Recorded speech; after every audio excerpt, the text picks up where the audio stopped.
Okay, so today we will be starting our final unit, that is unit 5, that is synchronous machine. Okay तो हमने इससे पहले induction machine पढ़ी थी. हमारा मेन फोकस उसमें क्या था? इंडक्शन मशीन दो टाइप की होती है, इंडक्शन मोटर और इंडक्शन जनरेटर. हमारा मेन फोकस था इंडक्शन मोटर, क्योंकि अगर बात करें मोटर के केस के अंदर, so induction motors are more preferred than synchronous motors. तो हमारा पूरा फोकस था उसमें इंडक्शन मोटर्स पे, और थोड़ा सा हमने पढ़ा था इंडक्शन जनरेटर के बारे में. फिर अब सिंक्रोनस मशीन की बात कर रहे हैं, तो सिंक्रोनस मशीन भी दो टाइप की होती है आपकी, synchronous motor and synchronous generator. और सिंक्रोनस जनरेटर को ही हम अल्टरनेटर कहते हैं. ठीक है, तो अब जो हमारा इसमें जो मेन फोकस रहेगा वो रहेगा अल्टरनेटर पे, that is synchronous generator. Because for generating part synchronous machines, synchronous generators are preferred than induction generator. और सिंक्रोनस मोटर का हम थोड़ा बहुत बेसिक पार्ट पढ़ेंगे. ओके, तो हमारा सिंक्रोनस मशीन में जो मेन पार्ट हमारा फोकस रहेगा that will be on synchronous generator. Okay, now अब सबसे पहले अब थोड़ा आज हम सिर्फ इंट्रोडक्शन की बात करेंगे. सिंक्रोनस मशीन के बारे में मैं थोड़ा बहुत आइडिया बताऊंगा आपको. ठीक है, क्या कैसे वो डीसी से अलग है. ओके, तो सबसे पहले मैं आपसे एक क्वेश्चन पूछना चाहता हूँ कि पहली बार जब पावर सिस्टम बना था अपना, ओके, वो जो पहली बार जनरेशन हुआ था, that was a DC generation और एसी जनरेशन. एनीवन? डीसी. हाँ, DC generation. DC generation, good. Sorry, DC generation किया था. और किसने किया था? हमारे डीसी जनरेशन हुआ था पहला, वो था एडिसन ने, थॉमस एडिसन ने 1880 के अंदर, है ना, ऑलमोस्ट. तो उसने क्या किया, एक डायनेमो जनरेटर बनाया था. बट एक छोटी सी सिटी थी, उसको उसने पावर जनरेट करके डीसी से ट्रांसमिट किया था. फिर एडिसन को ये लगा कि भाई दिक्कत ये आने लगी कि जब मैं पावर को ट्रांसमिट कर रहा हूँ, तो सपोज फॉर एग्जांपल आप एक जगह अपने जहाँ पे जनरेट कर रहा हूँ उस और उसको दूसरी जगह पे, दूसरे सपोज फॉर एग्जांपल दूसरी सिटी में भेज रहा हूँ या फिर दूसरे हाउस घर में पहुंच रहा हूँ, तो वहां पे जब मैं भेज रहा हूँ तो वहां पे बीच में ट्रांसमिशन लॉसेस हो गए, और वहां पे जनरेशन मेरा क्या हुआ, जो आउटपुट मिल रहा है वो मेरे को बहुत कम मिल रहा है ना. So there were large amount of transmission losses. यानी इसकी एक लिमिट होगा कि मैं यार एक पर्टिकुलर इतने 1 किलोमीटर के एरिया में सप्लाई कर सकता हूँ या 500 मीटर के एरिया में सप्लाई कर सकता हूँ. This was the challenge against your edition. तो वो दिक्कत थी उसके पास, है ना. तो और दूसरी दिक्कत ये थी कि मैं हाई वोल्टेज पे इसको कर रहा हूँ. ठीक है, हाई वोल्टेज पे इसको जनरेट कर रहा हूँ, लेकिन जब आप घर के अंदर जा रहे हो तो मुझे इतनी हाई वोल्टेज की जरूरत ही नहीं है. मुझे एक बल्ब जलाना है तो मुझे बहुत लो वोल्टेज चाहिए. तो स्टेप अप और स्टेप डाउन का कुछ फॉर्मूला था नहीं डीसी के पास. ठीक है, तो उसी दौरान निकोल टेस्ला ने 1886 के अंदर, 1886 के अंदर, ओके, 1886 के अंदर उसने जो कॉन्सेप्ट डेवलप किया, एसी जनरेशन का कॉन्सेप्ट डेवलप किया. तो ये 1880 से लेके यानी 1880s के पीरियड के अंदर बहुत बेसिकली लड़ाई चल रही थी एडिशन और टेस्ला के बीच में. टेस्ला ने कहा कि नहीं हमारा एसी अच्छा है, ओके, और एडिसन ने कहा ना डीसी इज गुड. ओके, तो डिटेल जो हिस्ट्री है आप पावर सिस्टम में पढ़ोगे, फिर भी मैं आपको एक आइडिया बता रहा हूँ ताकि क्यों हम. फिर उसके बाद में देखा जा कि एसी जनरेशन में कुछ फायदे हुए with the invention of transformer. ठीक है, with the invention of transformer और एसी जनरेटर हमारे पास एक सुविधा हो गई थी कि हम जो वोल्टेज को जनरेट कर रहे थे, मैंने आपको बताया था कि भाई जो ट्रांसमिशन लॉसेस हैं, ट्रांसमिशन लॉसेस इज, या उसमें पढ़ोगे अपने पावर सिस्टम में, transmission losses are inversely proportional to voltage का स्क्वायर. ओके, तो यानी with the help of transformer हम कोई भी वोल्टेज को स्टेप अप स्टेप डाउन कर सकते हैं. यानी मैंने एसी जनरेशन से क्या किया, वोल्टेज को कम वोल्टेज पे सपोज 11 केवी पे जनरेट किया, और with the help of that step up transformer मैंने इस 11 केवी को सपोज 66 केवी पे स्टेप अप किया और फिर ट्रांसमिट किया, और फिर दूसरे एंड पे मैंने स्टेप डाउन ट्रांसफॉर्मर लगाया और इस 66 केवी को मैंने स्टेप डाउन कर लिया सपोज 400 वोल्ट पे, और फिर मैं सप्लाई दे रहा हूँ. तो अब बीच में जो लॉसेस हो रहे हैं, ट्रांसमिशन लॉसेस, देखो वोल्टेज अगर मैं ज्यादा बढ़ाऊंगा तो ट्रांसमिशन लॉसेस मेरे क्या होंगे, कम होंगे. तो ये ईज थी किसके किसके पास बेनिफिट था स्टेप अप स्टेप डाउन का, एसी के साथ. तो उस दौरान टेस्ला थोड़ा हावी हो गया और अपना जो पूरे वर्ल्ड में जो पावर सिस्टम, जो भी अपना सिस्टम सेटअप हुआ, वो कौन से सिस्टम सेटअप हुआ, डीसी नहीं, एसी सिस्टम. इस तरह से एक जाके हमारा एसी सिस्टम सेटअप हुआ. ओके, तो इस तरह से आपकी एसी का पूरा जो पावर सिस्टम है वो डेवलप हुआ एसी पे, ना कि आपके डीसी पे। ओके, नाउ अब दूसरा ये है कि भाई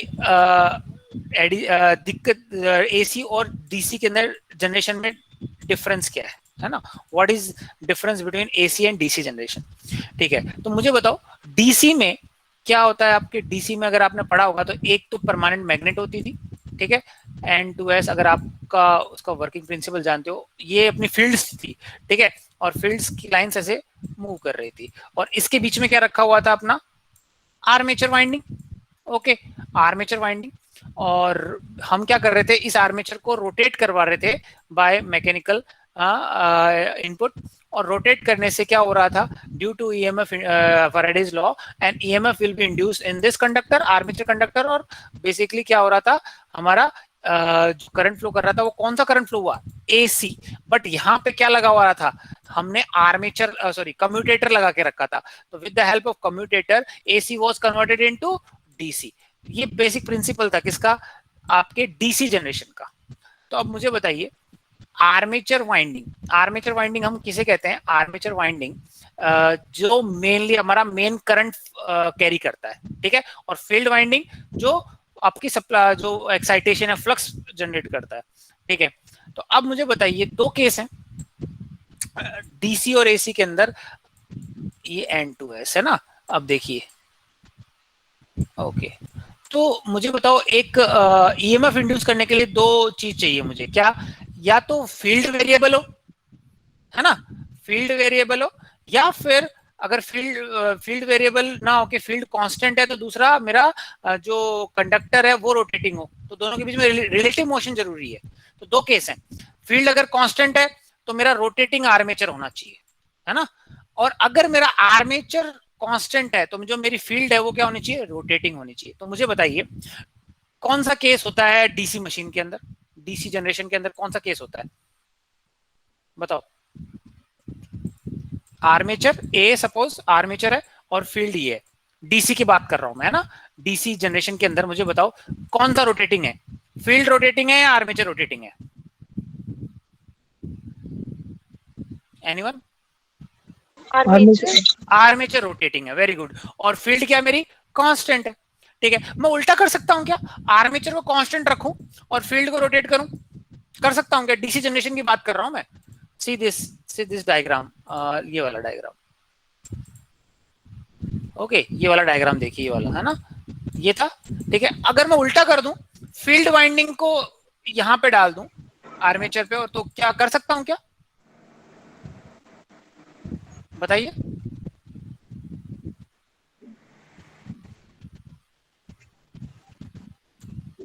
मुझे बताओ अगर मैंने कम्यूटेटर नहीं लगाया, सपोज यहाँ पे ये स्लिपिंग है, कम्यूटेटर नहीं लगाया, तो मुझे ये क्या मिलेगा, यहाँ पे एसी तो मिलेगा।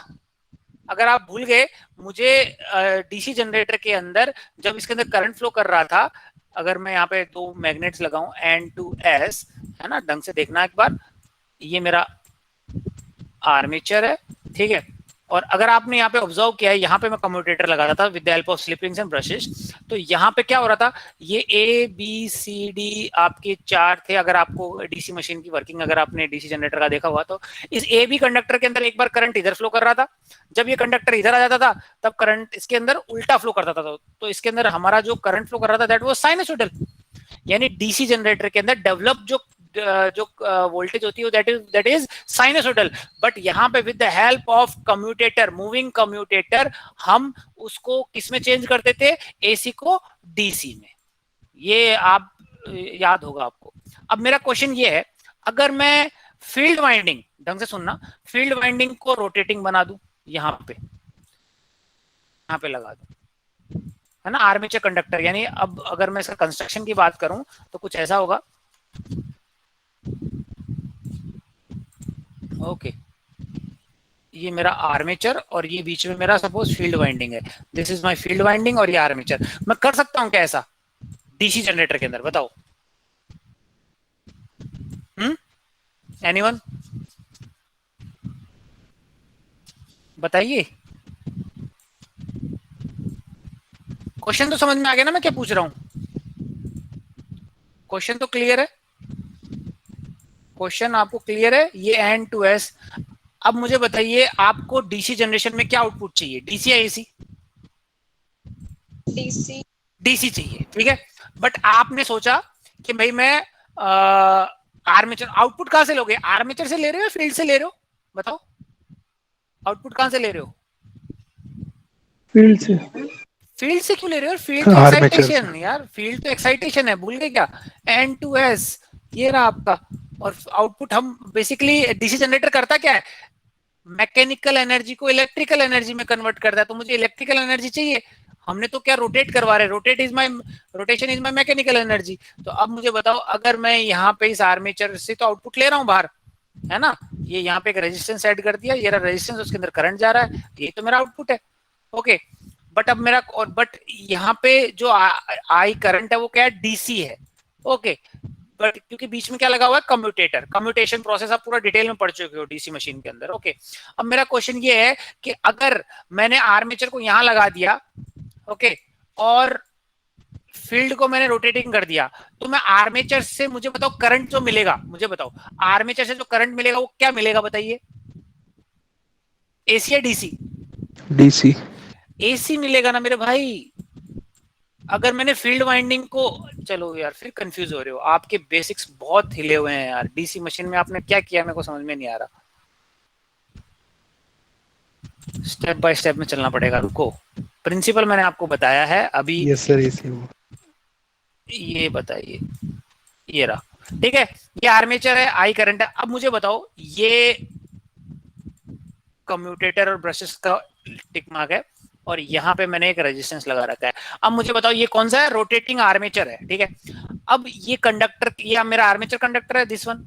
तो अब मुझे बताइए, जब due to Faraday law of electromagnetic induction यहाँ पे ईएमएफ इंड्यूस होगा, तो अब अगर मैं यहाँ पे एक अमीटर लगाता हूँ, जो भी है, ये अमीटर कौन सा करंट मेजर करेगा, क्या एक्सपीरियंस करेगा, एसी करंट या डीसी करंट यहाँ पे? अब बताइए। एसी।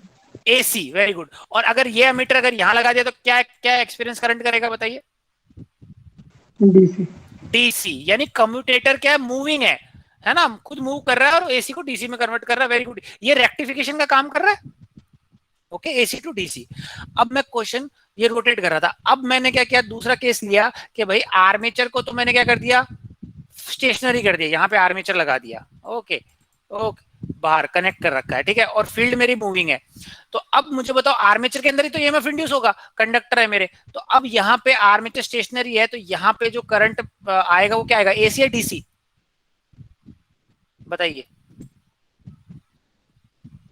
एसी।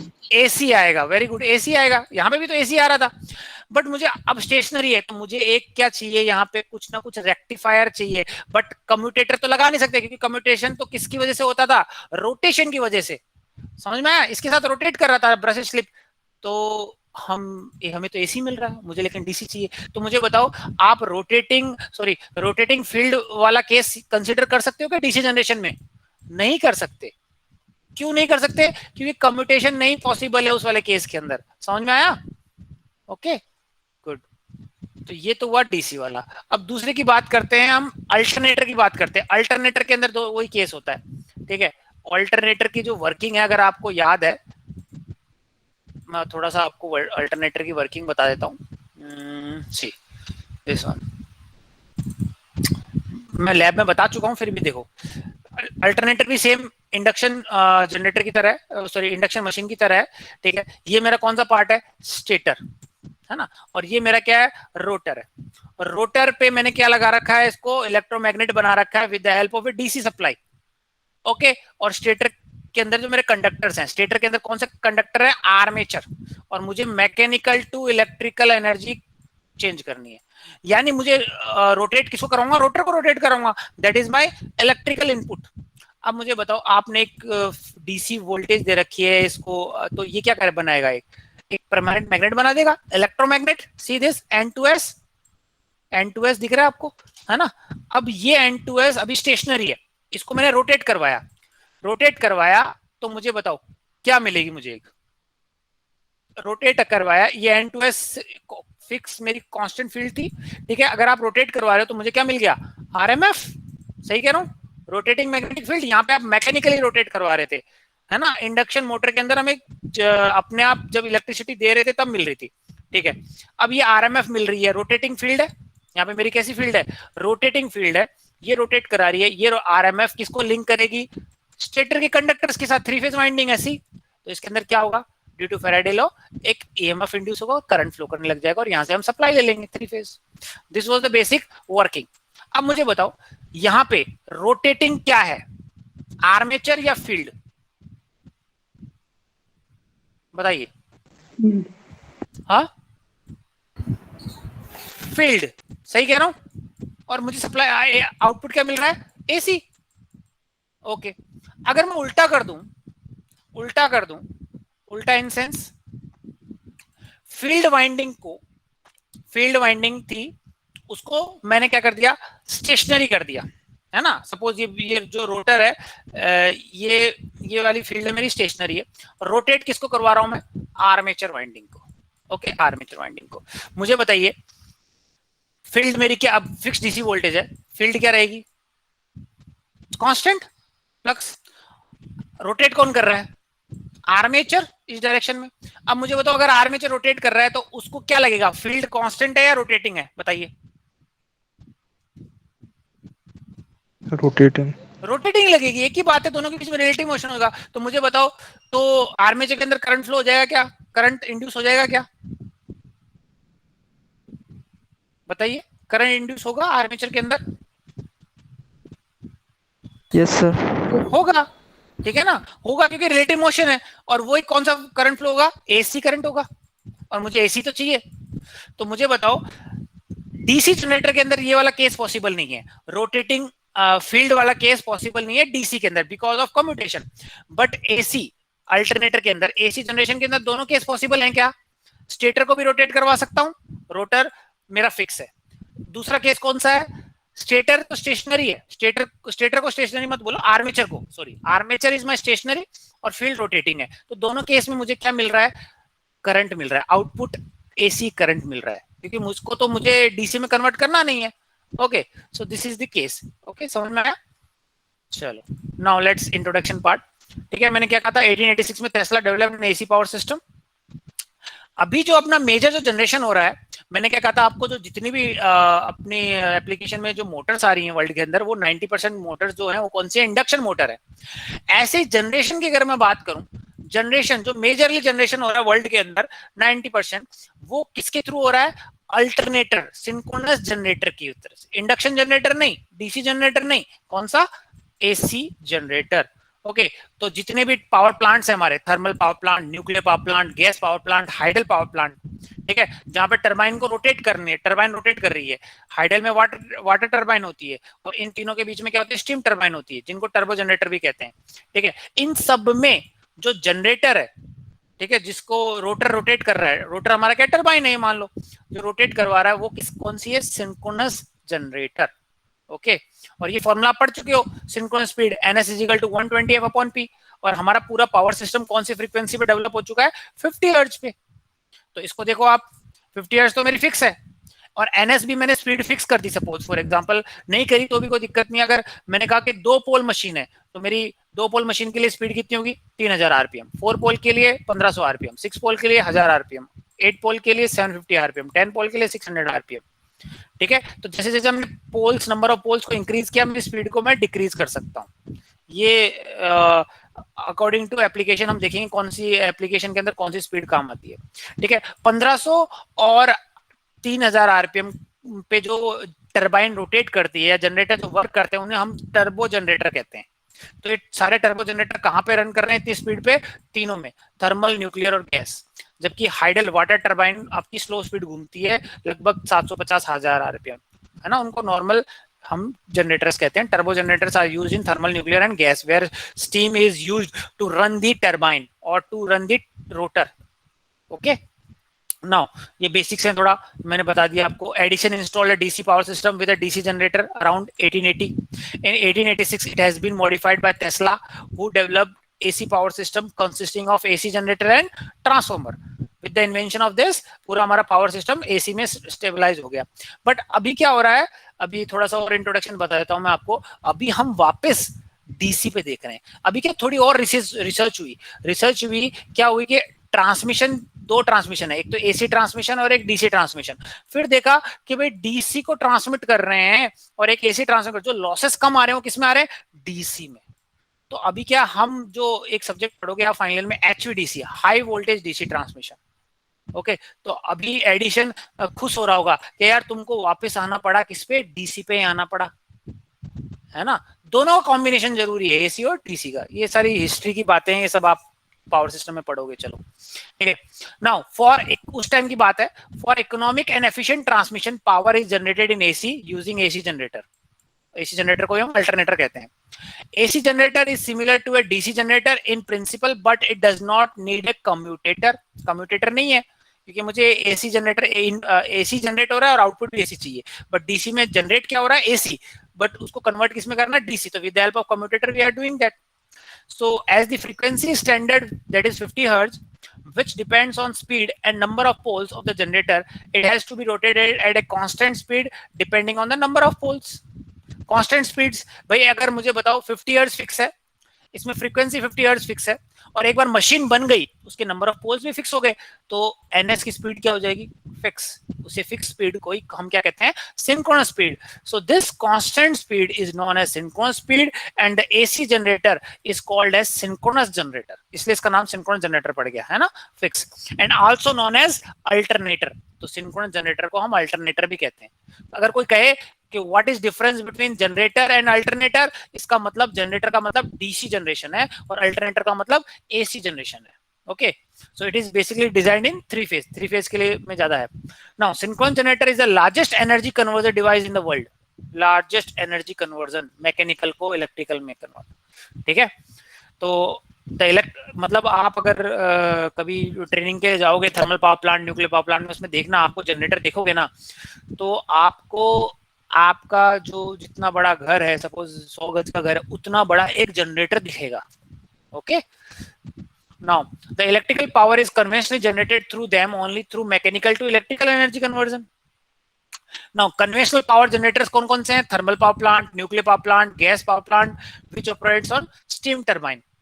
अब स्टीम टरबाइन तभी, उसकी एफिशिएंसी तभी इंक्रीज करती है अगर जो टरबाइन्स हैं वो तेजी से घूमे, यानी एनएस की स्पीड ज्यादा हो, तो steam turbines are efficient at higher speed, therefore minimum number of two poles is kept in alternator। अभी देखा, अगर दो पोल्स रखेंगे यहाँ पे और 50 हर्ट्ज सप्लाई देखेंगे, तो मैक्सिमम स्पीड मिल रही है मुझे, कितनी मिल रही है, 3000 RPM.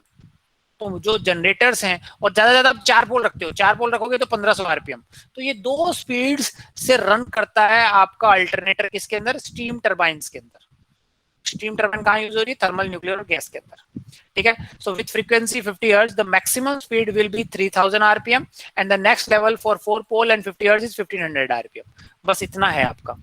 Okay, now therefore the synchronous generator used across steam turbine will be rotated at high speed 3000 rpm और 1500 known as turbo generator, इसको turbo generators कहते हैं। ठीक है, so the generation is also through hydel power plant which contains water turbine which run at low speed, low speed पे run करेगी। Frequency तो 50 hertz है ना, तो लो स्पीड कब करेगी, जब नंबर ऑफ पोल्स ज्यादा होंगे।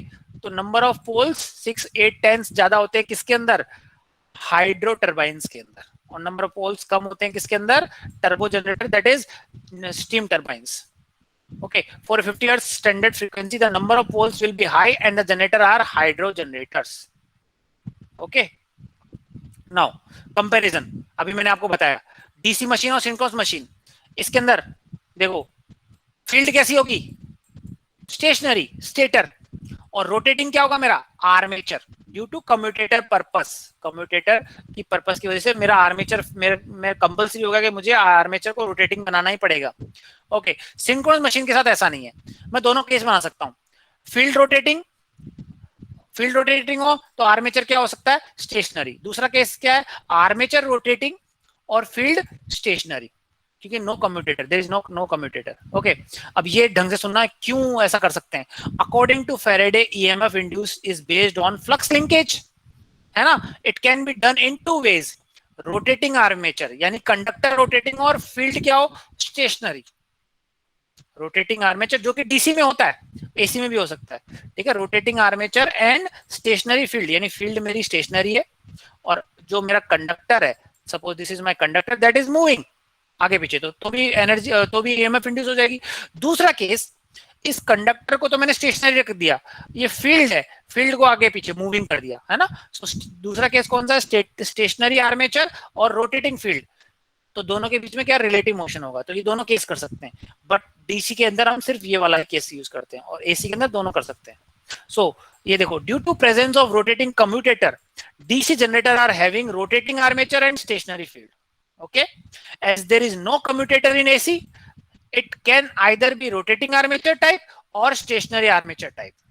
Okay, और ये पूरा एक्सप्लेन कर रखा है मैंने। DC generator, the armature winding is placed on the rotor in order to provide a way of converting alternating voltage generated in the winding to a direct voltage at the terminal through the use of rotating commutator, है ना। कि भी armature winding को हम rotor पे ही बनाते हैं, क्यों, क्योंकि वहां पे commutator that is rotating that can convert that AC into DC. The field poles are placed on the stationary part of the machine. Okay, इतना समझ में आ गया। नाउ अब दूसरा क्वेश्चन। ओके, अब मेरे पास क्वेश्चन ये है कि एसी की बात कर रहे हैं हम, अल्टरनेटर की बात कर रहे हैं, तो एसी में मेरे पास दोनों केस कर सकता हूं। मेरे पास अगर एसी का कंस्ट्रक्शन, मैं कंस्ट्रक्शन की बात करूं, see this is the construction. चलो ये कंस्ट्रक्शन देख लीजिए आप। ओके, तो अब कंस्ट्रक्शन, ये बाहर वाला क्या है आपका, स्टेटर। ढंग से सुनना, क्या है मेरा, स्टेटर। और ये वाला क्या है मेरा, रोटर। रोटर के अंदर क्या हो, सपोज रोटर के अंदर मैंने फील्ड वाइंडिंग है, तो फील्ड वाइंडिंग की वजह से एक इसको रोटेट करवाया मैंने, और constant magnetic field rotating magnetic field में कन्वर्ट हो गई ड्यू टू मैकेनिकल इनपुट। और स्टेटर के अंदर जो कंडक्टर है उसको लिंक करेगी और ईएमएफ इंड्यूस होगी, करंट आ जाएगा। This is my three phase output, this is my three phase output, और ये इनपुट है मेरा मैकेनिकल इनपुट। और ये रोटर को मैंने क्या कर रखा है, फील्ड वाइंडिंग, डीसी सप्लाई दे रखी है। ओके, डीसी सप्लाई दे रखी है, उससे फील्ड बन रही है हमारी, है ना। अब मेरा क्या केस है, दो केस कर सकता हूं। पहला केस, स्टेटर पे आर्मेचर वाइंडिंग लगा दूं। आर्मेचर वाइंडिंग का मतलब समझ सकते हैं, why they are called armature winding, anyone please, कोई डेफिनेशन बता सकता है armature winding, define armature winding please, anyone. Armature winding, चलो field winding, what is the purpose of field winding, बताओ।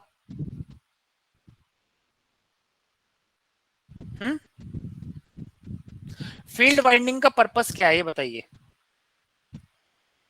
फील्ड वाइंडिंग, नाम देखो क्या होगा, प्लीज इंटरेक्शन बनाओ। मैं आंसर तो बता दूंगा लेकिन फिर समझ में क्या आएगा, गलत हो गलत होने दो, क्या दिक्कत है, आप आंसर बताइए, बताइए प्लीज। Magnetic field. हाँ, मैग्नेटिक फ्लक्स को प्रोड्यूस करना भाई, इतना सिंपल सा है। आप फोर्थ सेमेस्टर में आ चुके हो यार, बेसिक आंसर बताइए। फील्ड फ्लक्स का, फील्ड वाइंडिंग का मतलब बेसिकली जो मेन मोटिव है, that generate a flux, working flux, जिससे ईएमएफ इंड्यूस होगा। गुड, ठीक है। Next, stator, sorry armature winding. Armature winding का पर्पस क्या है बताओ, आर्मेचर वाइंडिंग। आउटपुट कहां से लेते हो यार भाई, आर्मेचर से। तो armature is winding that carries the working current, जहां पे आप इनपुट करंट दे दो या आउटपुट करंट दे दो। अगर ये जनरेटर है तो मैं करंट कहां से आउटपुट लूंगा, आर्मेचर से। और अगर ये मोटर है तो इस आर्मेचर में तो इनपुट करंट दूंगा, ठीक है, समझ में आया। Armature winding is the winding that carries the major current of the machine, और field winding is the winding that carries the current that produces the field flux. Okay, समझ में आया। अब मुझे बताओ, पहला दो केस है, ढंग से सुनना क्या कह रहा हूं। अब मुझे बताओ, अगर आर्मेचर वाइंडिंग है का, इससे देखते हैं, ठीक है। रेटिंग, अगर एक मशीन को कंपेयर कर रहा हूं मैं कि भाई रोटेटिंग आर्मेचर रखूं और मेरी फील्ड क्या हो, स्टेशनरी, तब क्या केस हो। दूसरा केस, स्टेशनरी आर्मेचर हो, रोटेटिंग फील्ड हो। समझ में आया। इसमें देखो, ये अभी मैंने क्या केस किया है, अभी मेरा फील्ड क्या है, रोटेटिंग है। फील्ड वाइंडिंग को मैंने कहां पे माउंट किया है, रोटर पे, और आर्मेचर वाइंडिंग को कहां माउंट किया है, स्टेटर पे। एक तो ये केस है, ठीक है। अब मुझे बताओ इस वाले केस के अंदर आप आउटपुट कहां से लोगे, आर्मेचर से या रोटर से, बताओ। जनरेटर की बात कर रहे हैं हम, आउटपुट कहां से लोगे। Armature winding is wound on stator and field winding is wound on rotor, तो आउटपुट कहां से लोगे, फील्ड से, सॉरी रोटर से या स्टेटर से, बताइए। स्टेटर। स्टेटर से लेंगे, इतना सोचना ही नहीं चाहिए यार, स्टेटर से लेंगे क्योंकि आर्मेचर वहां पे रखा हुआ है, तो मैं स्टेटर से लूंगा, ठीक है। चलो ये वाला केस हुआ। दूसरा केस, मैंने आर्मेचर वाइंडिंग कहां पे वाउंड किया है, रोटर पे, और फील्ड वाइंडिंग कहां वाउंड की है, स्टेटर पे। अब मुझे बताइए आउटपुट कहां से लूंगा, रोटर या आर्मेचर, रोटर या फिर स्टेटर, कहां से लूंगा, रोटर। रोटर से। Very good, good. अब मुझे बताओ पहले वाले केस के अंदर आसान क्या काम है, एक तो एक मशीन मूव कर रही है ना। एक एक पहला वाला केस क्या था, पहला वाला केस तब था जब मेरा आर्मेचर तो क्या था, स्टेशनरी, है ना, और फील्ड क्या थी, रोटेटिंग। तो मैं आउटपुट कहां से ले रहा था, स्टेटर से। तो अब मुझे बताओ ये आउटपुट जो वायर है आराम से कनेक्ट करके ले सकता हूं, क्योंकि रोटेटिंग नहीं है, स्टेशनरी है, रुके हुए हैं, आराम से कनेक्ट करके। बट फील्ड क्या है, यहां से अगर मैं दूसरा केस की बात करूं, अगर आर्मेचर को मैंने यहाँ पे रोटर पे माउंट किया है, तो मेरे पास क्या एक दिक्कत आ गई, यार आर्मेचर तो रोटेट कर रहा है, और उसको उससे मैं क्या करना चाहता हूँ, आउटपुट लेना चाहता हूं। तो मुझे क्या चाहिए, स्लिप रिंग्स चाहिएंगे, ब्रशेस चाहिएंगे आउटपुट को कलेक्ट करने के लिए। सही कह रहा हूं मैं, ठीक है। तो अब हम कंपेयर करेंगे कि विच इज बेटर, है ना, कंपैरिजन आ सकता है, डिफरेंस। तो अब देखिए रेटिंग क्या लिया मैंने, जनरेटर लिया है 11 केवी का, और 11 केवी और 500 मेगावाट का मशीन लिया, ठीक है। तो मुझे बताओ आपका जो करंट है वो मेजर करंट है या मैक्सिमम करंट है, इसकी वजह से किस में फ्लो करेगा, आर्मेचर वाइंडिंग या फील्ड वाइंडिंग में, बताना। 11 केवी की वजह से 500 मेगावाट मशीन है मेरी, तो जो मेजर करंट है मशीन का, है ना, कहां फ्लो करेगा, आर्मेचर वाइंडिंग या फील्ड वाइंडिंग,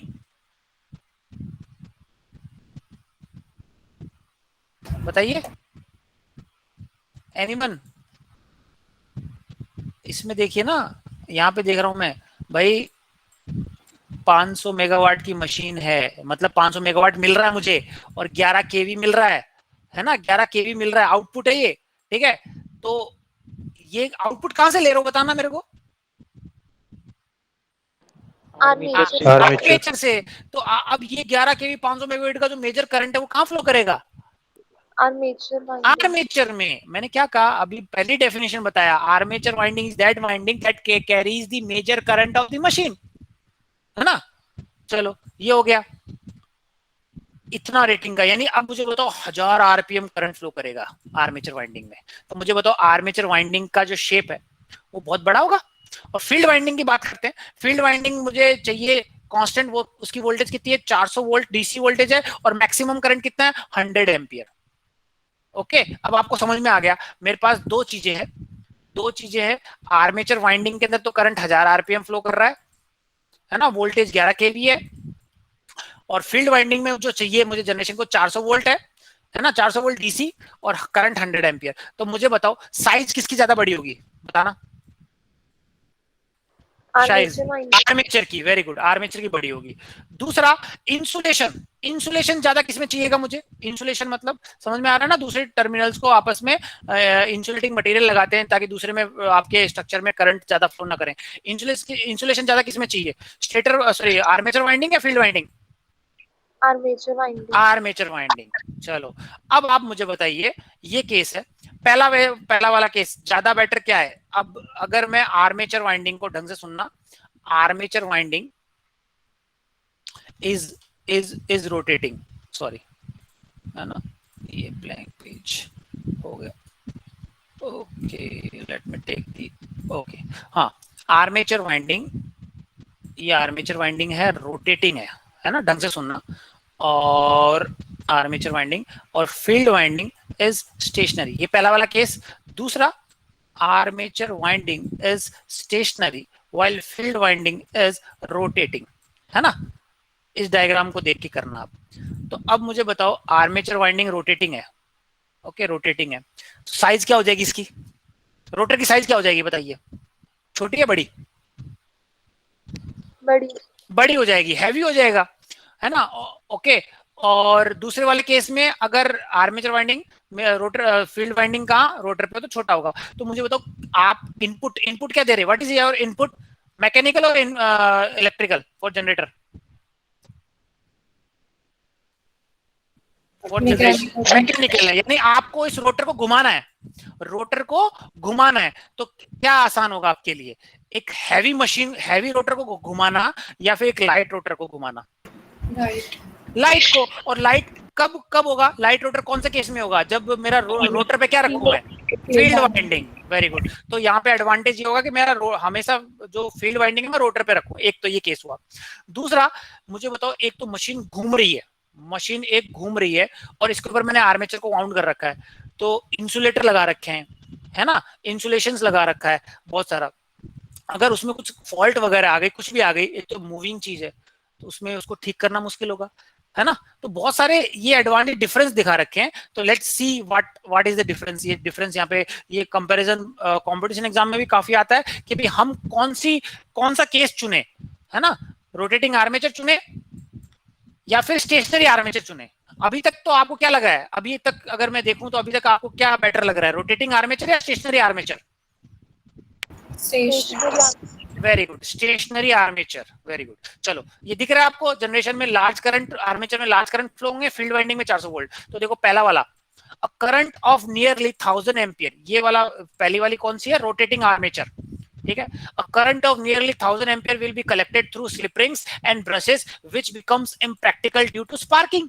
ये रोटेट कर रहा है और वहां पे ब्रशेस पे बेसिकली क्या फ्रिक्शन आएगा, इतना हैवी करंट, स्पार्किंग आ जाएगी, ठीक है। जबकि comparatively small voltage and small current are handled by the slip ring and brushes, क्योंकि फील्ड वाइंडिंग है, फील्ड वाइंडिंग कितनी रेटिंग की है, 400 वोल्ट 100 एम्पियर जा रहा है, तो इस 100 एम्पियर पे कम स्पार्किंग होगी। Now next, need 3 high rating slip ring and brushes to withstand large current.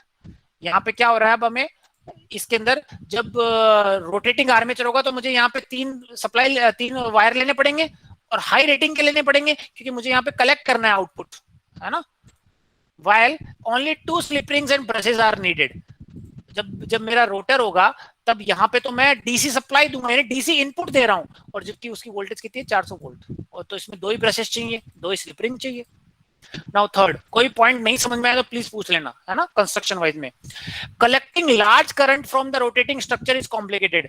एक तो मुझे आपके लिए आसान क्या है, करंट कलेक्ट करना है, और करंट आप कलेक्ट कहां से कर सकते हो, आर्मेचर से ही कर सकते हो। तो पहला वाला केस तो ये है कि आर्मेचर रोटेट कर रहा है, और दूसरा वाला केस है कि आर्मेचर स्टेशनरी है। किसमें आसानी से आप करंट कलेक्ट कर सकते हो आउटपुट, जब मेरा आर्मेचर क्या है, स्टेशनरी। Okay good. सो इस वाला केस में rotating the field structure which is comparatively less in weight requires less, sorry ये वाला थर्ड पॉइंट था, collecting large current from stationary terminal is very simple, क्योंकि मेरा आर्मेचर स्टेशनरी है। Fourth, rotating bulk armature is not efficient as they require large mechanical input. मैंने बताया था initial, अगर आर्मेचर को आपने रोटर पे रखा तो रोटर की साइज बढ़ जाएगी, इंसुलेशन लगा दिया और वेट बढ़ जाएगा, तो उसको रोटेट इनपुट में जोर आएगा। Okay, so rotating the field structure which is comparatively less in weight require less mechanical input, सही है।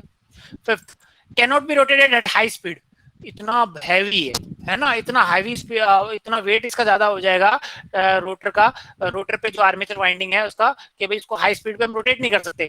कम स्पीड का can be rotated high speed, more output, ज्यादा आउटपुट मिलेगा। Now design of insulation of rotating structure is complicated, बहुत complicated होगा, क्योंकि मुझे बताओ इंसुलेशन, एक तो इंसुलेशन आपको लगाना है, एक तो स्टेशनरी रखा है उसके लिए इंसुलेशन डिजाइन करना है, और एक चीज रोटेटिंग कर रही है उसके लिए इंसुलेशन डिजाइन करना है। तो मुझे क्या है, जब स्टेशनरी है तब तो मेरे को ये ध्यान नहीं रखना कि भाई इसके ऊपर कोई फोर्स लगेगा, सेंट्रीफ्यूगल फोर्स लगेगा, क्यों, वो तो लगेगा ही नहीं। बट अगर मैंने रोटेटिंग आर्मेचर लगा दिया, उस पर इंसुलेशन लगा रहा है, तो मुझे एक और दिन ध्यान रखना पड़ेगा कि भाई ये घूम रहा है तो सेंट्रीफ्यूगल फोर्स से इसका इंसुलेशन खराब ना हो जाए, तो वो भी देखना पड़ेगा। तो design of insulation of rotating structure is complicated while design of insulation of stationary armature is easy. Now next, mechanical design distribution of winding in slots and cooling is not effective. अब मुझे बताओ major current जहां flow कर रहा है armature में वो rotate कर रहा है, तो उसकी कूलिंग में भी दिक्कत आएगी, उसमें वाइंडिंग्स को मुझे प्लेस करना है तो ये भी दिक्कत होगी कि बाहर निकल सकती हैं। तो जो डिजाइन है मैकेनिकल डिजाइन बहुत कॉम्प्लिकेटेड है, एफिशिएंट नहीं है, इतना इफेक्टिव नहीं है, जबकि यहाँ पे स्टेशनरी है, आराम से कूल कर सकते हो, आराम से वाइंडिंग वाउंड कर सकते हो। ठीक है, कहाँ पे यूज होता है? Only use for small AC generator less than 5 kVA, 5 kVA से कम वाली मशीन के लिए हम यूज कर सकते हैं। And this is used above 5 kVA and all the power plant generator will be designed with stationary armature only. तो हम कौन सी डिजाइन यूज कर रहे हैं? ये वाली stationary armature and rotating field. यही क्यों यूज कर रहे हैं, इंटरव्यू में क्वेश्चन आएगा तब आप बता सकते हो कि these are the drawback with this, जबकि हम कर तो सकते हैं क्योंकि दोनों केस के अंदर ही फैराडे लॉ से रिलेटिव मोशन हो रहा है और दोनों ही में हम कर रहे हैं EMF induce, but this is the case. तो it's better that our field is rotating, okay, and our armature is stationary, क्योंकि वहीं से तो मुझे करंट लेना है। ओके, तो ये अपना इंट्रोडक्शन पार्ट हुआ। Okay, so this is the introduction part of your synchronous machine, synchronous generator. Next class में हम इसका कंस्ट्रक्शन चालू करेंगे। और प्लीज मैं आपसे एक और, जब हमने सेकेंड यूनिट में या फर्स्ट यूनिट में पढ़ी थी एसी मशीन वाइंडिंग्स पढ़ी थी, याद है आपको? We have studied AC machine windings, याद है? शॉर्ट पिच कॉइल है ना, डिस्ट्रीब्यूटेड वाइंडिंग है ना, कंसंट्रेटेड वाइंडिंग, उनको एक बार रिवाइज करना, ठीक है, क्योंकि वही यहाँ पे काम आएंगी। और मैं अगर आपको याद होगा सिंक्रोनस मशीन, सिंक्रोनस जनरेटर की इक्वेशन जो 4.44 F phi N KW KD ये डिराइव कर चुका हूं ऑलरेडी, है ना, तो यहाँ मैं डिराइव नहीं करूंगा बार बार, मैं बस आपको डायरेक्ट बता दूंगा। तो प्लीज वो एसी मशीन वाइंडिंग्स का जो हमने यूनिट पढ़ा था है ना फर्स्ट में, तो उसको एक बार रिवाइज कर लेना। Okay, so let me stop the recording. After you can ask your doubts.